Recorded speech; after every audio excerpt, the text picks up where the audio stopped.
This channel does not promote any violent, harmful, or illegal activities.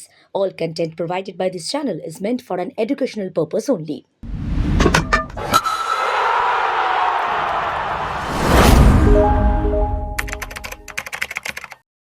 নিজের ক্ষেত্রে প্রথম দু একদিন বিরাট লজ্জা লাগছে, মানে কি মানে হাত জোড় করে আমাকে একটু দেখবেন। যারা লাল পতাকা কাঁধে নিয়ে মিছিল করে ধর্মতলার দিকে আসেন তাদের অধিকাংশ তো বুথে গিয়ে বিজেপিকে ভোট দেন। মেরেছো কলসির কানা, তা বলে কি প্রেম দেবো না? তখন তার জন্য এই লাইনটা স্থগিত থাকে। বিচারক বললেন, আমি রায় দিচ্ছি যে আপনি আত্মহত্যার চেষ্টা করেছেন এবং আপনি দোষী। নমস্কার। দেখুন, আমাদের পডকাস্টে প্রত্যেকটি দলেরই প্রায় শীর্ষ রাজনৈতিক নেতৃত্ব এসেছেন ব্রাত্য বসু, এসেছেন তন্ময় ভট্টাচার্য, এসেছেন সায়ন্তন বসু, লকেট চট্টোপাধ্যায় এবং প্রদীপ ভট্টাচার্য। কিন্তু এই রাজনৈতিক পরিবৃত্তটা, ভোট এবং ভোটের সময়কার পরিবৃত্তটা কমপ্লিট হয় না যদি না একটি চরিত্র আমাদের এই পডকাস্টের মুখোমুখি হন। তার বিশেষত্ব আছে। বিশেষত্ব হলো এই যে তিনি সকালবেলা উঠে কেন্দ্রের বিরুদ্ধে তোপ দাগেন, দুপুরবেলা ফিল্মিস্তানে ঢুকে যান, সন্ধ্যেবেলা প্রেস কনফারেন্স করেন, আর রাত্রিবেলা এক্স হ্যান্ডেলে পোস্ট করেন, তোরা যে যা বলিস ভাই, আমার সোনার হরিণ চাই। রাজনৈতিক জগতে যে চরিত্রকে বাদ দিয়ে থার্ড আম্পায়ারের পডকাস্ট বৃত্তটা সম্পূর্ণ হয় না, তিনি হলেন কুণাল ঘোষ, বেলেঘাটার প্রার্থী, তৃণমূল কংগ্রেসের প্রার্থী কুণাল ঘোষ আজকে আমাদের মুখোমুখি। কুণালদা, স্বাগত। ধন্যবাদ। সকলকে বিলম্বিত শুভ নববর্ষ। এখানকার সবাই এবং যারা দেখছেন তারা খুব ভালো থাকবেন। বড়দের প্রণাম, বাকিদের শুভেচ্ছা। কুণালদা, এই লড়াই, ভোটের লড়াই, তুমি সাংসদ ছিলে, রাজ্যসভার সাংসদ, বিধায়করা তখন ভোট দিয়েছিলেন। আবার তুমি দলের অন্যতম রাজ্য সাধারণ সম্পাদক, মুখপাত্র, সভা থেকে সভায় বক্তৃতা করেছ, প্রেস কনফারেন্সে চোখা চোখা প্রশ্নের উত্তর দিয়েছ। এবারও তুমি জনতার দরবারে, একটা নতুন অভিজ্ঞতা। এই অভিজ্ঞতাটা বিগত এক মাসে তোমার কেমন লাগছে? একটা তো হচ্ছে, আমি যেহেতু একেবারে কৈশোর থেকে একদম গ্রাসরুটের রাজনীতিটা করেছি, ফলে এলাকায় দেয়াল লেখা, বুথ এজেন্ট বসা, এইসব অভিজ্ঞতাগুলো ছিল। পরবর্তীকালে সাধারণ কর্মী থেকে আস্তে আস্তে পরবর্তীকালে আমি অন্য যারা প্রার্থী তাদের হয়ে ভোট চেয়েছি। একটা সময় অবিভক্ত কংগ্রেস, পরবর্তীকালে তৃণমূল। প্রত্যক্ষ সাংবাদিকতার সময় কিছুদিন হয়তো অন্যভাবে ভূমিকা পালন করেছি, কিন্তু মমতা বন্দ্যোপাধ্যায়ের স্রোতের বাইরে কখনো যায়নি। একটা ব্যক্তিগত সম্পর্কের জায়গাও ছিল। তো এখন গত নির্বাচন পর্যন্ত বিভিন্ন প্রার্থীর হয়ে ভোট ভিক্ষা করেছি, ভোট প্রার্থনা করেছি। এবার ধন্যবাদ মাননীয় নেত্রী মমতা বন্দ্যোপাধ্যায় এবং মাননীয় সেনাপতি অভিষেক বন্দ্যোপাধ্যায়কে। আমি প্রার্থী এবং হোম কনস্টিটিউয়েন্সিতে প্রার্থী, মানে আমার বাড়িটাই বেলেঘাটা কেন্দ্রের মধ্যে। রাজ্যসভাতেও আমি, ওটা ইলেক্টেড পোস্টই ছিল, কিন্তু এবার তো সরাসরি মানুষের কাছে ভোট চাওয়ার। এই যে আমি একটা মৌলিক তফাৎ দেখলাম প্রথম, সেটা হচ্ছে অন্যের হয়ে ভোট চাওয়ার ক্ষেত্রে যতটা দাপট দেখানো যায়, যে দেখে রাখুন এই প্রার্থী এই কারণে ভালো, একে ছাড়া কাউকে ভোট দেওয়ার কথা ভাববেনও না। নিজের ক্ষেত্রে প্রথম দু একদিন বিরাট লজ্জা লাগছিল, মানে কি মানে হাত জোড় করে আমাকে দেখবেন। ফলে এইটা কাটতে 48 ঘন্টা সময় লেগেছে, যে আমি এতদিন এত প্রার্থী, লোকসভা, পুরসভা, বিধানসভা ভোট চেয়ে এলাম, কোনো দ্বিধা হলো না। কিন্তু এক্ষেত্রে নিজের ক্ষেত্রে প্রথমে একটা আড়ষ্টতা, একটু লজ্জা করছিল। তারপর সেটা, এবং তারপরে একটা মানে দারুণ অভিজ্ঞতা। মানুষ ব্যাপকভাবে সাড়া দিচ্ছে।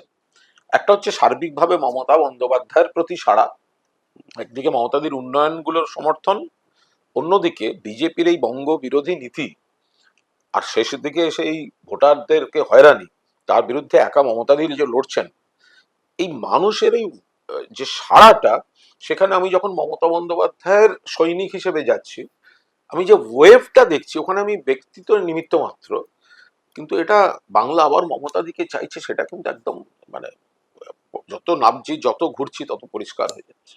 কিন্তু কুণাল দা, একটা বিষয় কিন্তু কথাবার্তা নয়, এটা খুব স্বাভাবিক। 15 বছর ধরে তৃণমূল কংগ্রেস ক্ষমতায় আছে, এবং ক্ষমতায় থাকার কারণে তৃণমূলের বিরুদ্ধে কিছু ইস্যু আছে, তৃণমূলের বিরুদ্ধে কিছু অভিযোগ আছে।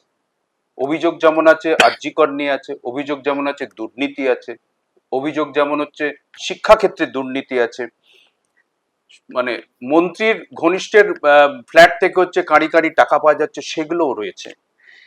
এখন এই নানা ধরনের দুর্নীতি এবং অভিযোগকে পাশে নিয়েই কিন্তু তোমাদেরকে লড়াই করতে হচ্ছে ভোটে। ময়দানে দাঁড়িয়ে তোমরা বলছো যে একটি বেশি আসন হলেও আমরা জিতবো। এটা কি কর্মীদেরকে উজ্জীবিত করার স্ট্র্যাটেজি? না, এটা একদম, এটা মানুষের উপর বিশ্বাস এবং আমাদের দলের আত্মবিশ্বাস। তার কারণ হচ্ছে এত বড় দল, এত বড় রাজ্য, 15 বছর ক্ষমতায়, একটু মেদ জমা, কিন্তু মানুষকে এটা আমরা স্বচ্ছতার সঙ্গে ফেস করছি বিষয়টা। সেটা হচ্ছে যে 34 বছর আগেও ধরেও যারা ছিল, 34 বছর আগে নয়, 34 বছর ধরে যারা ছিল বা অন্য রাজ্যে যারা আছে, তার থেকে এখন বাংলা অনেক ভালো আছে। আমরা একটা খারাপ ঘটনাও চাই না, কিন্তু আমরা ইস্যু ধরে ধরে অ্যানালিসিস করে দেখাতে পারি যারা আমাদের সমালোচনা করছে তারা অনেক বেশি খারাপ ছিল। আমরা একদম ত্রুটি মুক্ত, দোষ মুক্ত একদম বলছি না এই কথাটা, কিন্তু অনেকটা কমানো গেছে এবং শুদ্ধিকরণের একটা প্রসেস ধারাবাহিকভাবে চলছে, সেটা মানুষের সামনে আমরা একদম খোলাখুলি ভাবে পেশ করছি। ফলে সেই জায়গায় মানুষের যা সাড়া, মানুষ সেটা তুলনামূলক বুঝতেন। আগে এইসব এত media, digital media, social media, ফোনের সঙ্গে ক্যামেরা, এগুলো ছিল না।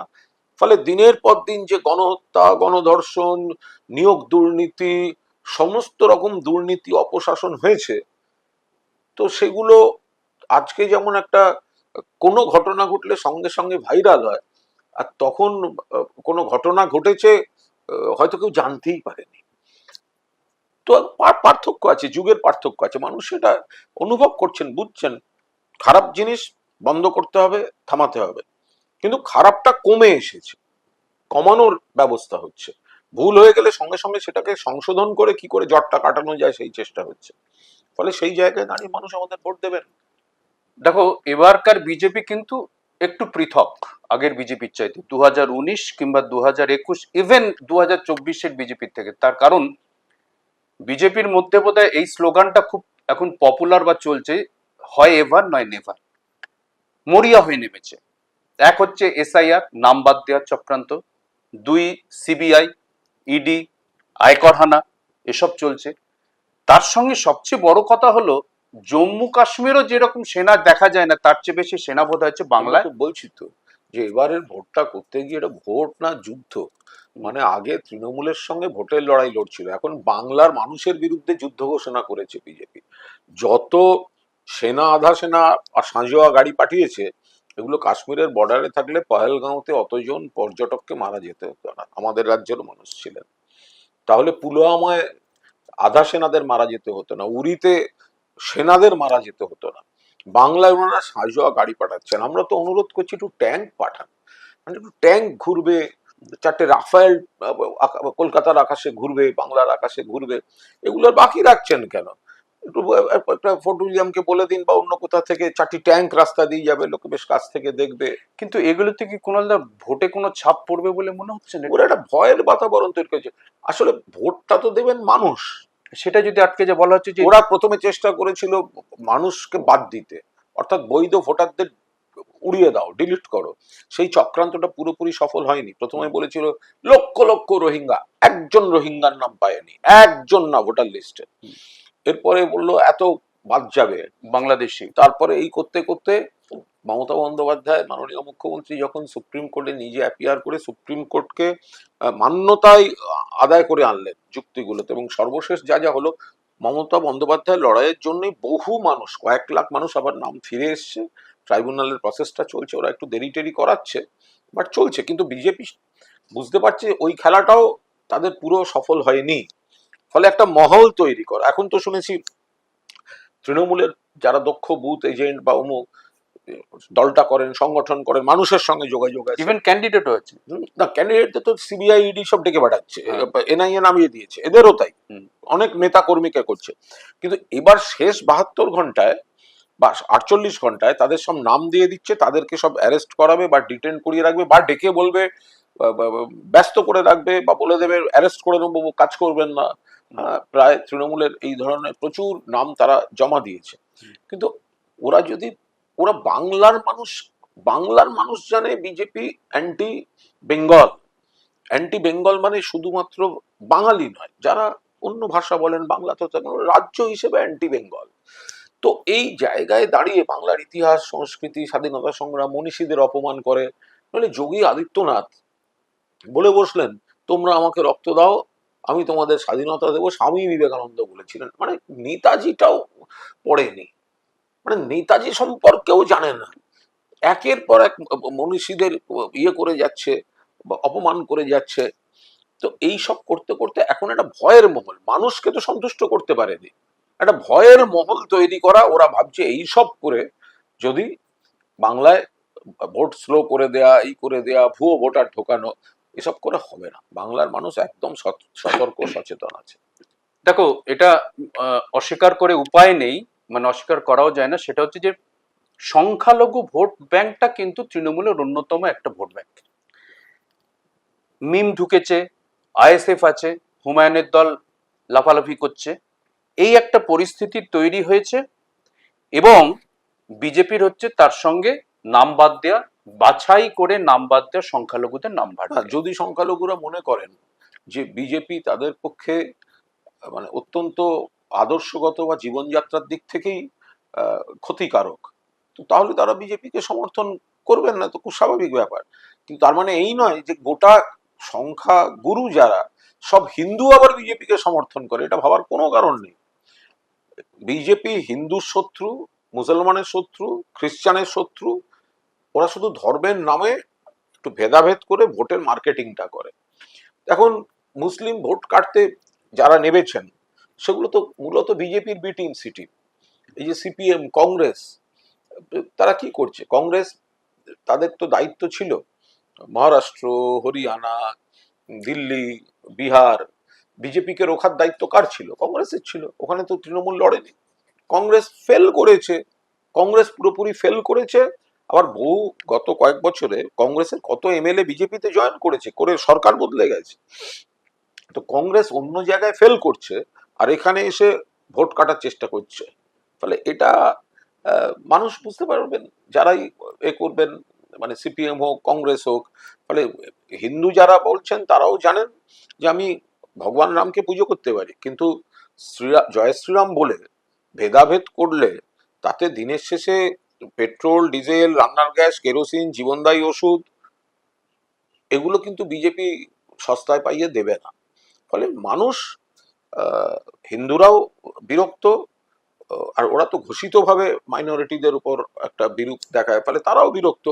এখন সেই কারণে বিজেপিকে মাইনরিটি ভোট কাটার জন্য ওরা যে কুৎসিত আক্রমণ মাইনরিটিকে করেছে, এখন মাইনরিটিকে ভুল বুঝিয়ে ভোট কাটার জন্য এখন এই সব এই মানে কংগ্রেস, সিপিএম, তারপর ওই মিম, এদেরকে সব বিজেপি ব্যবহার করছে। কিন্তু দিনের শেষে প্রশ্নটা হচ্ছে যে কতখানি 23 আর 29-এর ভোটে কি সংখ্যালঘু ভোটের আধারটা অটুট থাকছে তৃণমূলের, না একটু কোথাও নাড়াচাড়া হলে? তৃণমূল এইভাবে ঠিক সংখ্যালঘু ভোট পেতে হবে আমরা ওইভাবে বলছি না। আমরা নিশ্চিতভাবে বলছি বিজেপিকে যারা বিরোধিতা করেন, দেশের শত্রু ভাবেন, বাংলার শত্রু ভাবেন, তাদের সব ভোটটা আমরা পাবো। আমরা সংখ্যালঘুদেরও ভোটও পাবো, সংখ্যা গুরুদেরও ভোট পাবো। তার যারা বিজেপি মানে রুটি কাপড় মাকান দেওয়ার সময় বিজেপির দেখা নেই, গোটা দেশের অর্থনীতিটা পর্যুদস্ত। যার যে সব বিষয় ওরা এখানে আক্রমণ করতে আসছে তৃণমূলকে, সেগুলোতে ওদের সরকারগুলো সেই দোষে দুষ্ট। তো ফলে মানুষ, সংখ্যালঘুরাও জানেন একটা ভোট অন্য কাউকে দেয়া মানে ঘুরিয়ে সেটা বিজেপির কাছে যাওয়া। হিন্দুরাও জানেন একটা ভোট অন্য কাউকে দেওয়া মানে ঘুরিয়ে তার বিজেপি অ্যাডভান্টেজ পাওয়া। ফলে মানুষের ভোট, প্রত্যেক মানুষের ভোট অত্যন্ত দামি, তারা কেউ নিজের ভোট নষ্ট করতে চাইবেন না। কংগ্রেস নেতৃত্ব এই পডকাস্টে এসেই বলে গিয়েছেন যে এবার মনে হয় কংগ্রেস মালদাহ মুর্শিদাবাদে কিছু আসন পেতে পারে, বাইরে একটা দুটো হলে হতে পারে, হয়তো সিপিএম এরও খাতা খুলতে পারে। তোমার অ্যানালিসিস কি? এটা এইভাবে বলা খুব মুশকিল। এবার আমরা তো কংগ্রেস বা সিপিএম কে কাউকে তো বারণ করিনি যে তোমরা হেরে যাও, তোমাদের শূন্য হয়ে যাও, ভোট পেও না। তো একটা দল কংগ্রেস কি মানে কিভাবে চায়, তাদের কোনো নেতা, দিল্লির নেতা বা সর্বোচ্চ নেতা, ধরা যাক রাহুল গান্ধী, তিনি ভোটের সময় একবার করে তাকে হঠাৎ দেখা যায়, তো তারপরে পশ্চিমবঙ্গ বলে একটা রাজ্য আছে, কংগ্রেস নেতৃত্ব মানে তাদের কাছে গিয়ে কথা বলতে হয় দিল্লির নেতা, এই কলকাতার নেতাদের। তো তারা কলকাতায় আসবেন না, বাংলায় ঘুরবেন না, বাংলার মানুষের পাশে থাকবেন না, তো কি করে হতে পারে এটা? সিপিএম এই যে এখন সব ওই নতুন যে কয়েকজন মুখ, আমি নতুন মুখের পক্ষে, কিন্তু এক একটা কেন্দ্রে একটা নতুন মুখ ক্যান্ডিডেট দিয়ে তারা হঠাৎ আসছেন, হাত ফাত নেড়ে একদম নেমে নতুন সূর্যের প্রতীক, নতুন ভোরের প্রতীক, এই বলে একটা মার্কেটিং করার চেষ্টা করছে, আবার ফেসবুকে সেগুলো প্রমোট হচ্ছে। আরে ভাই, আজকে যে নতুন সূর্যের প্রতীক, 5 বছর আগে ওরই তো অন্য কেন্দ্রে সূর্যাস্ত হয়ে গেছে, হয় জামানত জব্দ হয়েছে, নয় নোটার কাছে লড়ছিল। এবার যে 5 বছর আগে একটা কেন্দ্রে হেরে এসছে, তাকে আর একটা নতুন জায়গায় এনে মোবাইল নাম্বার পাল্টে, আগের নাম্বার হয়তো তার কাছে থাকবে না, ওই ওই কেন্দ্রের লোক ফোন করলে আর ওই নাম্বারে পাবে না, এসে আবার নতুন সূর্যের প্রতীক। এটা কি সিপিএম? সিপিএম তো এটাও বলতে পারে যে নির্বাচনের সময় জয় পরাজয় একটা ব্যাপার থাকে, যদি হেরেও থাকে কোনো নতুন মুখের প্রার্থী, তুমি 5টা বছর ওই কেন্দ্রটাকে নার্স করো। এটা কি শিক্ষা দিচ্ছে তারা? আচ্ছা, সিপিএম হয়ে গেছে এই একটা সস্তার ব্যাপার, সবটাই মিডিয়া, সোশ্যাল মিডিয়া, এবং যারা লাল পতাকা কাঁধে নিয়ে মিছিল করে ধর্মতলার দিকে আসেন, তাদের অধিকাংশ তো বুথে গিয়ে বিজেপিকে ভোট দেন, নইলে সিপিএম এর ভোট কমে আর বিজেপির ভোট বাড়ে, এটা কি করে হতে পারে? তৃণমূলের তো ভোট কমছে না, তাহলে সিপিএম এর ভোটগুলো গেল কোথায়? তো সেগুলো তো বিজেপিতে যাচ্ছে। মানে এই বিভ্রান্তিমূলক রাজনীতি নিয়ে ওই ওই বড় জোর স্বপ্ন হচ্ছে শূন্য থেকে শূন্যের গেরো কাটবে কিনা। সিপিএম এই রাজ্যের এমন একটি দল, সব থেকে টেনশন ফ্রি ভোট করছে, সিপিএম এর কোনো টেনশন নেই, জেতার কোনো চান্স নাই, জেতার চেষ্টা বৃথা তাই। আর অন্যদিকে শূন্যের নিচে আর কিছু হয় না, যাওয়ার জায়গা নেই, ফলে একটাই কাজ, ঘুরে ঘুরে শুধু তৃণমূলকে গালাগালি করে যাওয়া, তাতে যদি তৃণমূলে 2-1টা ভোটকে কেটে কুটে বিজেপির উপকার করা যায়, ওসব করে হবে না। শুভেন্দু অধিকারী এই ভোটে খুব আক্রমণাত্মক এবং তার কথাবার্তায় পরিষ্কার হয়ে যাচ্ছে তিনি ভেদাভেদের রাজনীতির খেলা খেলছেন। ভবানীপুরে দাঁড়িয়ে তিনি বলছেন যে এখানে সংখ্যালঘু 30,000 আর হিন্দু হচ্ছে 1,30,000, বাকিটা আপনারা বুঝে নিন। পরিষ্কার ভাষা খেলছেন, হিন্দু মুসলিম কাট খেলছেন।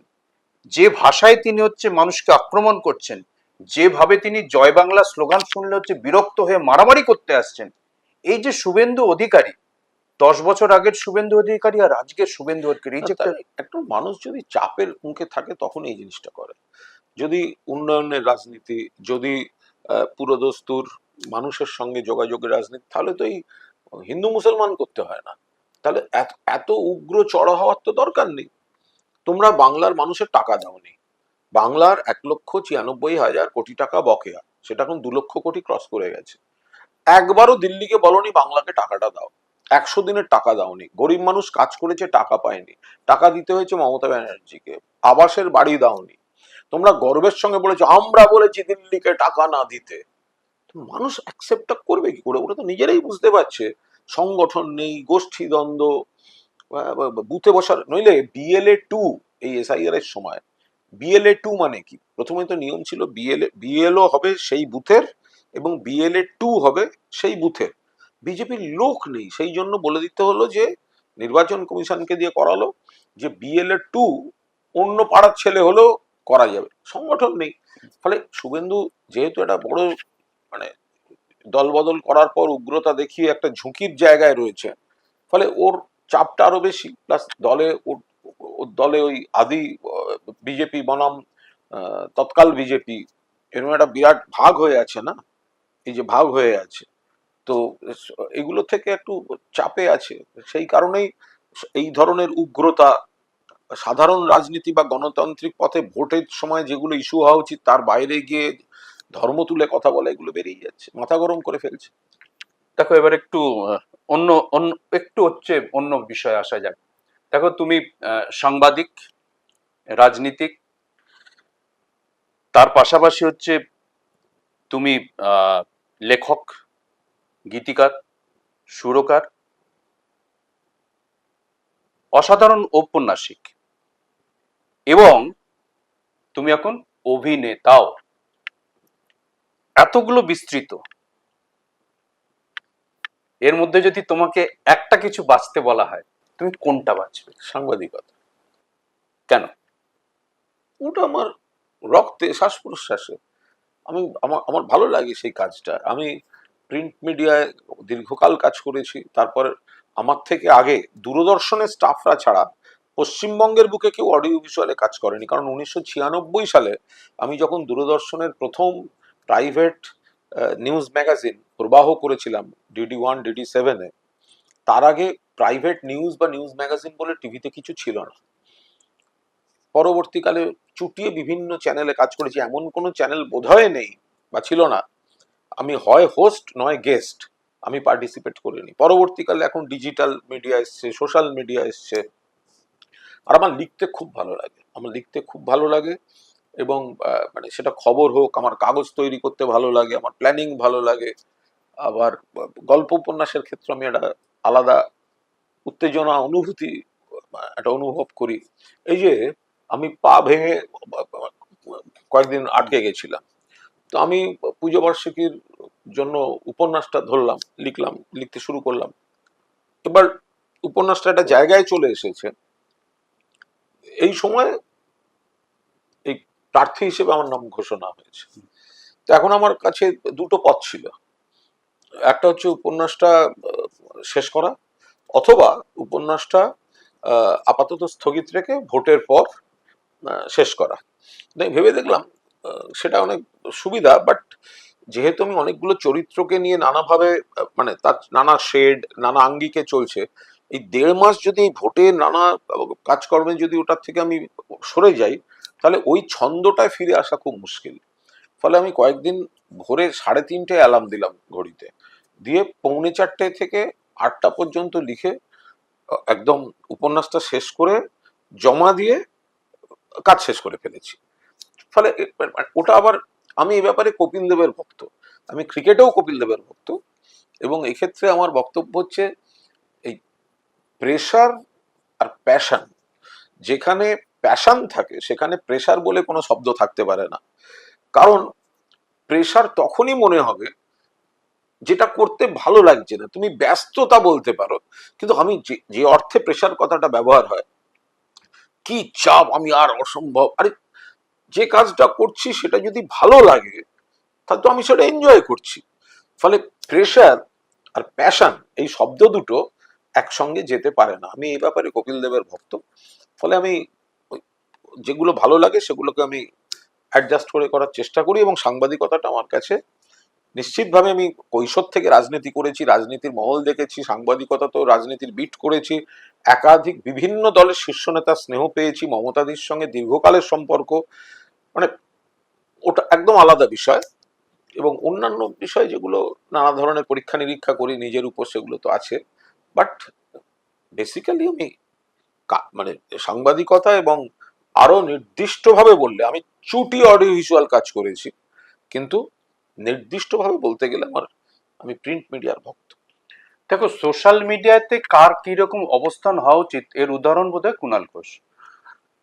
উজ্জ্বল উপস্থিতি, কখনো তুমি নিজেই লুজ বল দাও, কখনো বাপি বাড়িজা ভঙ্গিতে চুটিয়ে মারো, আবার কখনো তুমি বিতর্কে জড়িয়ে পড়ো, মানে নিজে মন্তব্য করছো, পাল্টা মন্তব্য হচ্ছে, বেশ ভালো রকম সংস্কৃত বাক্যের বন্যা চলছে উল্টো দিক থেকে, এসব নানা রকম চলছে।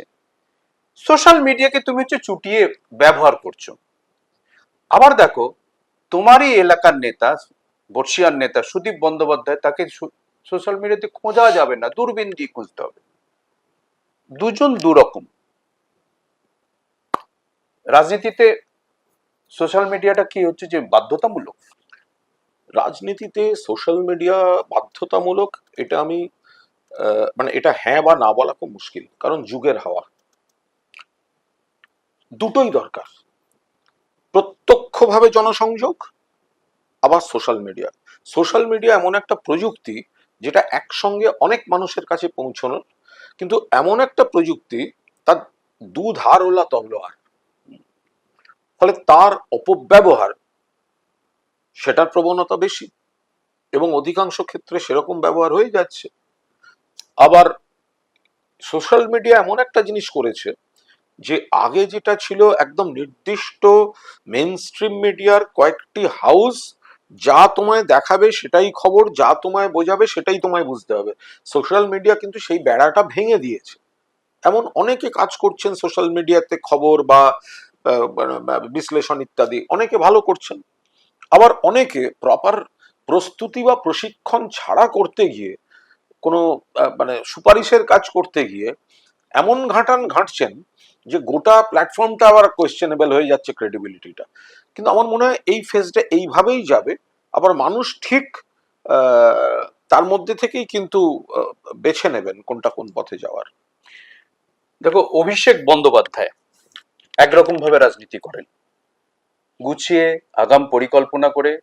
আবার কেউ কেউ বলেন যে কর্পোরেট রাজনীতিতে কর্পোরেট ব্যবস্থাপনা কোথাও কোথাও বোধহয় দরকার পড়ে। উল্টো দিকে নেত্রী মমতা বন্দ্যোপাধ্যায়, তিনি কিন্তু স্পন্টেনিয়াস। তার রাজনীতিটা অবশ্যই তার মধ্যে কিছু পরিকল্পনা থাকে, কিন্তু স্পন্টেনিয়াস। এই যে দু ধরনের রাজনৈতিক ব্যক্তিত্ব এবং তাদের কাজ করার পদ্ধতি, তুমি কি এর মিশেল চাও, না তুমি কোনো একটি পথের অনুসারী? না, কোনো একটি পথের নয়। এটাও সময়ের সঙ্গে সঙ্গে চলছে। মমতাদি মানে প্রথম এবং শেষ কথা, তাঁরই নীতি আদর্শ লড়াইতে দলটা তৈরি, এবং দলের যাবতীয় সাফল্য মমতা বন্দ্যোপাধ্যায়ের উপর দাঁড়িয়ে। আবার সময়ের সঙ্গে সঙ্গে অভিষেক বড় হয়েছে, ও আমার থেকে বয়সে অনেক ছোট, কিন্তু নেতা হিসেবে অনেক বড়। যে পদ্ধতিতে মমতাদের আবেগ এবং লড়াইটার সঙ্গে সাংগঠনিক কাঠামোটাকে, যেভাবে অভিষেক একটা পরিকাঠামো তৈরি করছে, সেটাও আজকের দিনে খুব বেশি করে জরুরি। ফলে এটা একে অপরের পরিপূরক হয়ে গিয়ে এটা একটা মানে একটা নতুনতর সময়োপযোগী কর্মপদ্ধতিতে চলে আসছে গোটা বিষয়টা। ফলে আর অভিষেকের কাছেও তো নেতৃত্ব মমতা বন্দ্যোপাধ্যায়, অভিষেকও তো স্পষ্টভাবে বলেন, ফলে এই নিয়ে তো কোনো জল্পনার কোনো অবকাশ নেই। এবং সেই জায়গায় দাঁড়িয়ে মমতা বন্দ্যোপাধ্যায় আমাদের সুপ্রিম নেত্রী। আবার আগামী দিন মমতা বন্দ্যোপাধ্যায়ের হাত থেকে ব্যাটনটা নেবেন অভিষেক বন্দ্যোপাধ্যায়। খুব সুন্দরভাবে নেত্রী তৈরি করছেন, এবং ও নিজে তৈরি হচ্ছে। কিন্তু মানে খুব সুন্দরভাবে হচ্ছে, যে কারণে তৃণমূল আরো অনেক দিন, তৃণমূল সংগঠন, দল, ভোটের জয়, মানুষের উপকার, গোটাটা চালাবে। বাকি দলগুলো ভবিষ্যৎ অন্ধকার। কুণাল ঘোষকে 10 প্রশ্ন, এক কথায় জবাব। সংসদীয় বা পরিষদীয় রাজনীতি নাকি সংগঠন? দুটোতেই দুরকম। সংগঠনে একটা দারুণ মজা আছে, এবং আমি দীর্ঘদিন সেই কাজগুলো করেও এসেছি। আবার সংসদীয় বা পরিষদীয় রাজনীতিতে তার একটা দিক আছে। আমার মনে হয় যখন যেটা সামনে আসছেন বা যে অ্যাসাইনমেন্টটা দল দিচ্ছে, সর্বশক্তিতে সাধ্যমতো সেটা সেরা পারফর্ম করাটাই ভালো। আবার আমি দীর্ঘদিন মুখপাত্র, দলের অন্যতম রাজ্য কমিটির সাধারণ সম্পাদক। তবে আমার দিনের শেষে আমার মনে হয়েছে, তুমি পদে থাকো বা জনপ্রতিনিধি হও বা না হও, দিনের শেষে তোমাকে কর্মীদের বন্ধু হয়ে থাকতে হবে, মানুষের কাছে কাজের মানুষ, কাছের মানুষ বলে আজকের রাজনীতিতে ফাঁকিবাজির কোনো জায়গা নেই, ফলে তুমি যে অ্যাসাইনমেন্টটাতেই আছো সেটাই তোমায় কিন্তু পারফরমেন্সের ছাপটা রাখতে হবে। খাতায় কলমে লেখা না মোবাইলে কম্পোজ? আমি এখন খুব দ্রুত মোবাইলে কম্পোজ করতে পারি, কিন্তু বরং আমি কম্পিউটার বা ল্যাপটপে স্লো, কিন্তু আমি মোবাইলে আমি মানে অনেকের থেকে মানে কথা শেষ করার আগে আমি কম্পোজ করে দেবো। কিন্তু দিনের শেষে আমার ব্যক্তিগত পছন্দ একটা নিউজ প্রিন্টের প্যাড হবে, আর তাতে কলমে লেখা। প্রিন্ট না electronic or digital media? Digital একটা দুনিয়া খুলে দিয়েছে। ডিজিটাল ম্যান টু ম্যান একই সঙ্গে অনেক বেশি সংখ্যক মানুষের কাছে পৌঁছানো যাচ্ছে, ফলে এর সময়োপযোগী কার্যকারিতা অস্বীকার করার সাহস এবং উদ্ধত্ত আমার নেই। কিন্তু আমি আবার একটু প্রিন্ট মিডিয়ার ভক্ত, এবং মানে প্রিন্টের প্রতি আমার একটা আকর্ষণ, মায়া, মমতা, মোহ। এই প্রিন্ট ব্যাপারটার মধ্যে একটা জাদু আছে, যেটা কখনো সচেতন যেদিন প্রথম আস্তে আস্তে একটা বোঝার ক্ষমতা হয়েছিল, তার পরবর্তীকালে যখন সাংবাদিকতার স্বপ্ন দেখতাম, ওই যে প্রিন্টের যে ঘোরটা আছে সেটা থেকে বেরোতে পারিনি। একই কাগজ সকালবেলা বাড়িতে যখন হকার বন্ধুটি দিয়ে যায়, সেই কাগজটাই যখন আমার অনলাইনে তার আগে থেকে হাতে থাকে, কিন্তু আমার ঘুম যখন ভাঙছে ফোন খুললেই কিন্তু আমি সেই কাগজটাই পাচ্ছি, সেই দিনের কাগজটাই পাচ্ছি, কিন্তু আমি পড়ি না। আমি তার 1 থেকে 1.5 ঘন্টা বাদে কখন কাগজটা আসবে, নইলে তৃপ্তি হবে না। এবং কাজ করার ক্ষেত্রে আমার সেটাই হয়, লেখার ক্ষেত্রে সেটাই আসে। জীবনে বহু এজেন্সির জেরার মুখোমুখি হয়েছ। আমার দুটি জেরার কথা মনে পড়ছে, একটি রাজীব কুমার এবং একটি রজত রায়, রজত মজুমদার। রজত মজুমদার। কোনটা তুমি ভুলতে পারবে না? না, ওগুলো জীবনের এক একটা পর্ব, এক একটা অভিজ্ঞতা আসে। রজত মজুমদারের সঙ্গে আমার জেরাটা হয়েছিল এখানে সিজিও কমপ্লেক্স। কলকাতায় সিজিও কমপ্লেক্সে, এবং ঘটনাচক্রে আমার সঙ্গে জেরার সময় ওনার কিছু তথ্যে অসঙ্গতি থাকায় উনি সেটা সামলাতে পারেননি। তো ওটা একটা অভিজ্ঞতা ছিল যে মানে আমার সঙ্গে জেরার পরে উনি অ্যারেস্ট হন। মানে এমন একটা কলঙ্ক আমার ঘাড়ে চাপ ছিল, সেই কাজটা আমি করিনি পার্টিকুলার একটা নির্দিষ্ট বিষয়ে। তো সেটা উনি অনেকক্ষণ ধরে বলছিলেন এই, কিন্তু তারপর কিছু তথ্য প্রমাণ আমি দিতে, ফলে ওনাকে সেই দিনই অ্যারেস্ট করা হয়। আর রাজীব বাবুর সঙ্গে আমার ইয়েটা হয়েছিল শিলংয়ে, সিবিআই এর মুখোমুখি জেরা। এগুলো একটা অদ্ভুত অভিজ্ঞতা, ফলে এগুলো সেই অভিজ্ঞতাই থেকে যাক। অনেক পরে ভবিষ্যতে এসব জেরার বয়ান কি, কেন, সেসব যদি প্রচুর বয়স কখনো হয়, হাতে অন্য কোনো কাজ না থাকে, তখন কারুর যদি কোনো কৌতূহলে লাগে, সেই জন্য কখনো হয়তো লিখবো, এখন সে সময় নয়। সেই জেরার প্রশ্ন ধরেই আমি বলছি যে প্রতিহিংসা প্রতিশোধ না প্রেম ভালোবাসা? না না, প্রেম ভালোবাসা সবসময় ভালো, ওটা টেনশন ফ্রি একটা ব্যাপার। প্রেম ভালোবাসাটা মানে প্রায়োরিটি দেওয়াই ভালো, কিন্তু ওই রাগ প্রতিহিংসাটা পুরো ভুলে যাওয়াটা ঠিক না। মেরেছো কলসির কানা, তা বলে কি প্রেম দেব না? নিশ্চিত ভাবে, কিন্তু কলসির কানা যদি তুমি দেখো কেউ তোমায় ইচ্ছাকৃতভাবে বারবার মারছে, অকারণে মারছে, তাহলে আমি প্রেম দেবই বা কেন?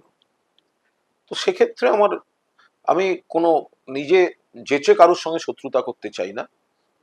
বাট আমি যদি দেখি কেউ সজ্ঞানে ক্ষতি করার চেষ্টা করছেন এবং বারবার করছেন, সেক্ষেত্রে তারপরটা মেরেছো কলসির কানা, তা বলে কি প্রেম দেব না, তখন তার জন্য এই লাইনটা স্থগিত থাকে।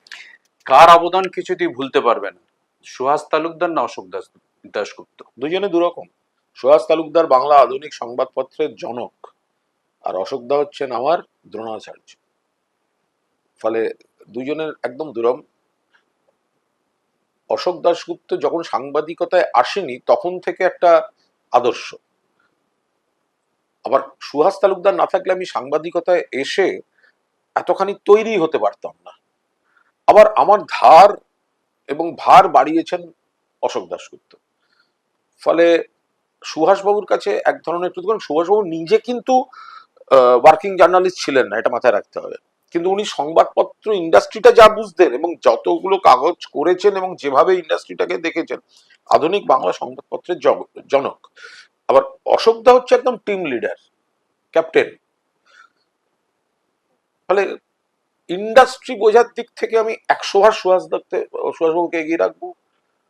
আর ক্যাপ্টেন বললে আজও অশোক দাশগুপ্ত 1 নম্বর। পরিষদীয় রাজনীতিতে কার মতো ব্যাট করতে চাও, সুনীল গাভাস্কার না বৈভব সূর্যবংশী? না, ওইভাবে ভেবেচিন্তে হয় না। আর সুনীল গাভাস্কার ভারতবর্ষের সর্বকালের সর্বশ্রেষ্ঠ ব্যাটসম্যান। এরপর অনেক প্রজন্মের অনেক প্রতিভা সেরা সবাই আসবেন, সচিন তেন্ডুলকর আসবেন, বিরাট কোহলি আসবেন, রাহুল দ্রাবিড় আসবেন, অনেকে আসবেন, কিন্তু সর্বকালের শ্রেষ্ঠ ব্যাটসম্যান সুনীল গাভাস্কার। ওই তখনকার দিনে হেলমেট ছাড়া যে লোকটা 71 সালে ওয়েস্ট ইন্ডিজ সফরে ওই পেস ব্যাটারিকে দাপটের সঙ্গে শাসন করে তার ওই সূচনা, এবং তারপরে গোটা ভারতের, যখন ভারতের কোনো পেসার নেই, পিচগুলো স্পিনারদের জন্য তৈরি হয়, প্র্যাকটিসের জায়গা নেই, আর সে লোকটা দেশে বিদেশে গিয়ে বাকি পেসারদের সামলাচ্ছে দাপটের সঙ্গে, সুনীল গাভাস্কার। শেষ কথা, সুনীল গাভাস্কারের যদি স্টাইল দেখার হয়, যখন ধরে খেলা, যখন মারার মেরে খেলা, যে বলটা কপি বুক সেই বলটা কপি বুকে খেলা, তো সেগুলো শিখে টিকে রাখাই ভালো, সব জায়গায় কাজে লাগে। কোনটা বেশি তৃপ্তির, এক্সক্লুসিভ একটা কপি নাকি দুর্দান্ত থ্রিলারের একটা উপন্যাস? দুটো দুরকম মজা, দুটোই ভালো। এক্সক্লুসিভ কপির একটা আলাদা মজা, আবার একটা থ্রিলার ভালো লিখে শেষ করতে পারলে একটা আলাদা তৃপ্তি পাওয়া যায়। কোন বন্ধুত্ব তুমি হারাতে চাও না, অসময়ের না সুসময়ের? অবশ্যই অসময়ের বন্ধুদের হারাতে চাই না, সুসময়ের বন্ধুদের কখনো ছোট করছি না, কারণ তারা তো জেনে আসছে কি অজানা আসছে। বন্ধু সবসময় বন্ধু ভাবেই ধরে নেওয়া ভালো, কিন্তু খুব কঠিন সময় যারা সঙ্গে থেকেছে বা তার কঠিন সময়ের বন্ধু, সেটা হারাতে চাই না। শেষ প্রশ্ন, মানে আমাদের 10 প্রশ্নের শেষ প্রশ্ন, ভালো থাকা না ভালো রাখা? না, ওটা আমার মনে হয় ভালো থাকতে গেলে ভালো রাখতে হবে, পরিষ্কার কথা। একা একা ভালো থাকা যায় না। আমরা এমন ভাবে চলি, কেউ একা ভালো থাকতে পারবো না। আমি যাদের সঙ্গে চলি তারা যদি ভালো না থাকে, তাহলে আমি বিচ্ছিন্ন ভাবে একা ভালো থাকতে পারবো না। ফলে ভালো রাখতে হবে প্রথম, তাহলে আমি ভালো থাকতে পারবো।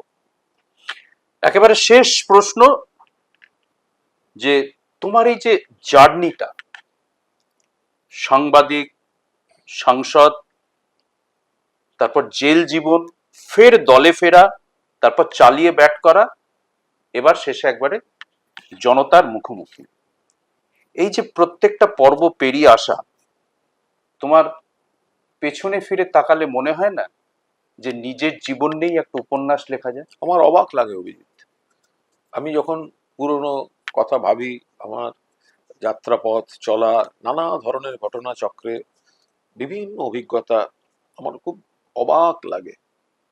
এবং আমি ঈশ্বর এবং সময়ের উপর বিশ্বাস করি, কিন্তু এটা সত্যি একটা বিচিত্র অভিজ্ঞতা। আমি কোনো কোনো দোষ না করে আমি হয়তো প্রেসিডেন্সি জেলের সেলে বসে আছি, বিনিদ্র রজনী, সময় কিভাবে কাটবে আমি উপন্যাস লিখছি। আবার সেই জেলের অন্ধকারে বসে লেখা উপন্যাস আনন্দবাজার পত্রিকা গোষ্ঠীর পুজো সংখ্যায় প্রকাশিত হচ্ছে, আনন্দ পাবলিশার সেটা নিয়ে বই করছে, বই ছাপছে। ফলে এই জীবন যে কত রকম খেলা দেখায়।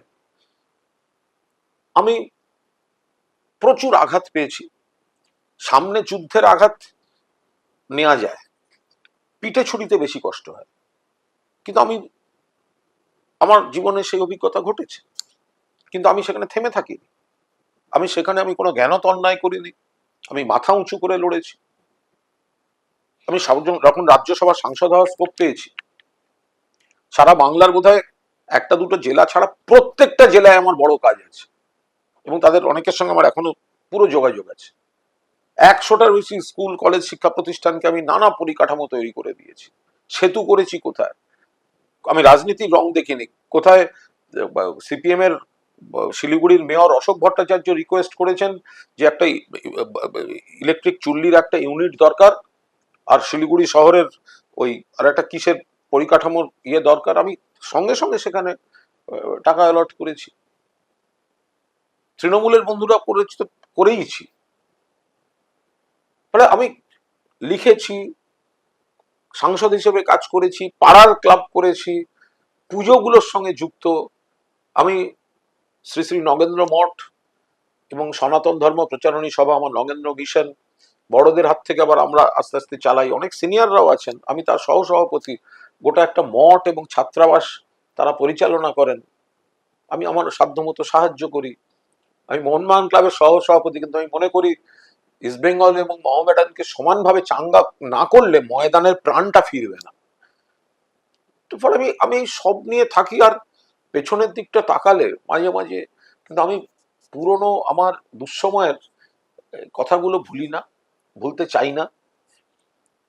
আমাকে ওগুলো যে কোনো কারণে হোক আমার কাজের জন্য মোটিভেট করে। আমার রাত্রে ঘুম না এলেও বা অধিকাংশ দিন রাত্রে আমি আমার পুরনো ইউটিউব গুলো নিজেই দেখি। এবারে যে আমি ক্যান্ডিডেট হয়েছি, একটা ভিডিও যে তৈরি হয়েছিল, তাতে আমার এক সহকর্মী বন্ধু